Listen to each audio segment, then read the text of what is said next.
Unang pagbasa. Pagbasa mula sa unang aklat ni Samuel. Noong mga araw na iyon, ang matatanda ng Israel ay nagsadya kay Samuel sa Rama at kanilang sinabi, "Matanda na kayo. Ang mga anak naman ninyo ay ayaw sumunod sa inyong mga bakas.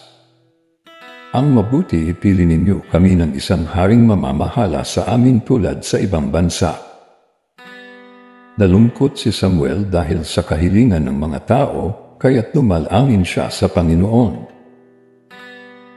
Sinabi naman sa kanya ng Panginoon, "Sundin mo lahat ang sinasabi nila sapagkat hindi ikaw kundi ako ang inaayawan nilang mamahala sa kanila."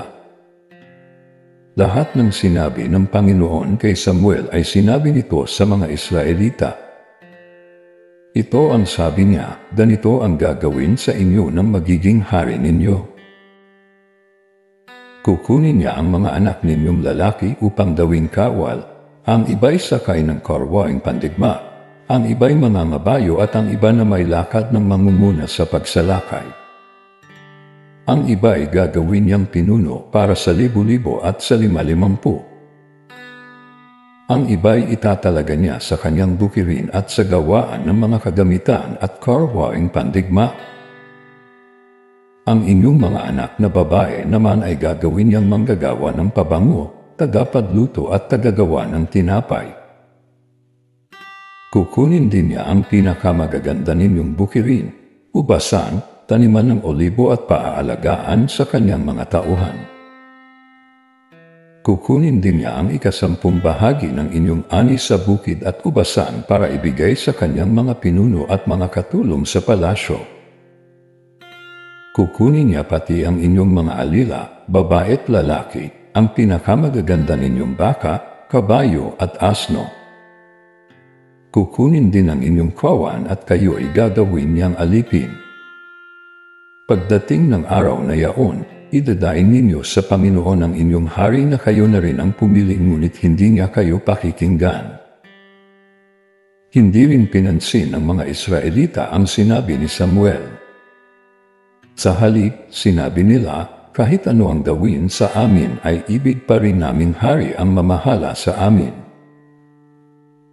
Sa gayon, matutulad kami sa ibang bansa, pamamahalaan kami ng isang haring magtatanggol sa amin laban sa mga kaaway." Ang lahat ng ito'y sinabi ni Samuel sa Panginoon. Sinabi naman sa kanya ng Panginoon, "Sundin mo ang gusto nila. Bigyan mo sila ng hari." Ang salita ng Diyos.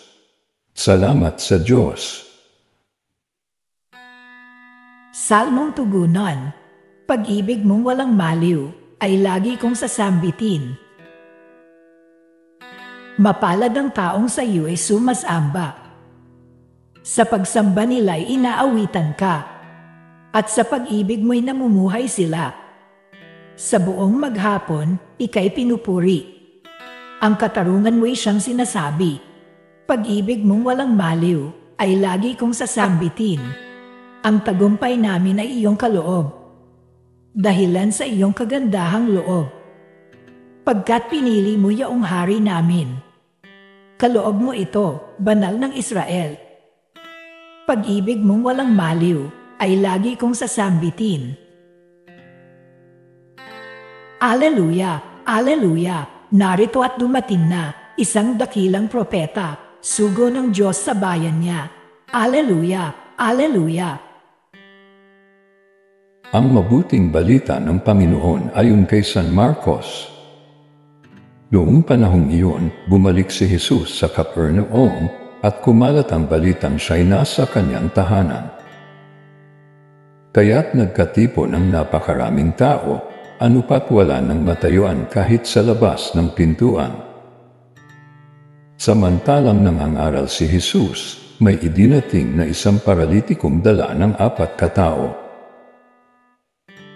Hindi nila ito mailapot kay Jesus dahil sa dami ng tao, kaya't binakbak nila ang bubong sa tapat niya at inihubos ang paralitikong nakaratay sa kanyang higang. Nang makita ni Jesus kung gaano kalaki ang kanilang pananalig, sinabi niya sa paralitiko, "Anak, ipinatatawad na ang mga kasalanan mo." May nakaupo roong ilang eskriba na nagsaloob ng ganito. Bakit nagsasalita ng ganito ang taong ito? Kalapastanganan sa Diyos iyan. Hindi ba't Diyos lamang ang makapagpapatawad ng mga kasalanan? Talos ni Jesus ang kanilang iniisip, kaya't sinabi niya, bakit kayo nagsasaloob ng ganyan? Alin ba ang lalong madali? Ang sabihin sa paralitiko, ipinatatawad na ang mga kasalanan mo, o ang sabihin, tumindig ka, dalhin mo ang iyong higaan at lumakad ka. Patutunayan ko sa inyo na dito sa lupa, ang anak ng tao ay may kapangyarihang magpatawad ng mga kasalanan. Sinabi niya sa paralitiko, tumindig ka, dalhin mo ang iyong higaan at umuwi ka. Tumindig naman ang paralitiko, binuhat ang kanyang higaan at umalis na nakikita ng lahat. Sila'y pawang ng gilalas at nagpuri sa Diyos.